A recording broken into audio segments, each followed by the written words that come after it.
আজ আমি একটা মজাদার রেসিপি নিয়ে এসেছি। এটা বানানোর জন্য লাগছে সুজি, টক দই আগে থেকে কুচিয়ে রেখেছি, গাজর, ক্যাপসিকাম, পেঁয়াজ, কাঁচা লঙ্কা, টমেটো। এবার আমি দইটাকে ভালো করে ফেটে নিচ্ছি সামান্য পরিমাণে লবণ দিয়ে। সাথে হাফ চামচ মতো চিনি অ্যাড করছি। এবার আমি ভালো করে মিক্স করে নেব। আমার মিক্স হয়ে এসেছে। এবার আমার কেটে রাখা আগে থেকে সবজিগুলো অ্যাড করে দিচ্ছি।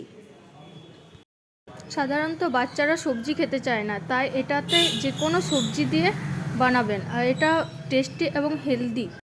আশা করি বাচ্চাদের খুব পছন্দ হবে।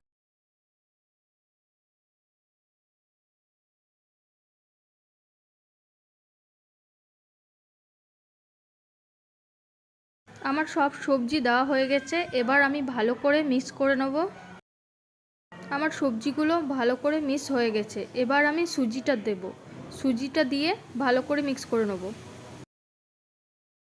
আমার মিক্স করা হয়ে গেছে। ব্যাটারটা একটু টাইট হয়েছে, তাই একটু জল অ্যাড করে দিচ্ছি। জল দিয়ে আর একটু মিক্স করে নেব। আমার মিক্স ঠিকঠাক হয়ে গেছে। এবার আমি 15 মিনিটের মতো ঢাকা দিয়ে রেখে দিচ্ছি। এবার আমি গ্যাসের মধ্যে তাওয়াটা বসিয়ে দিচ্ছি। গ্যাসের ফ্লেমটা লো করে দিচ্ছি। তাওয়ার মধ্যে সামান্য পরিমাণে সাদা তেল দিয়ে দিচ্ছি। তেলটা চারিদিক লাগিয়ে দিচ্ছি।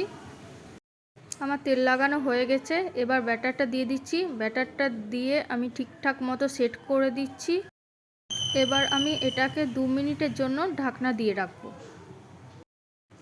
2 মিনিট প্রায় হয়ে এসেছে।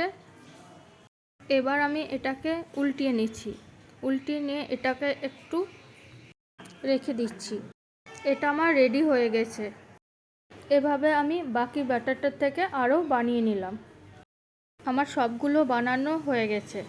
খুবই সহজেই উত্তাপাম রেডি। আমরা সাধারণত এটাকে চিল্কা বলে থাকি।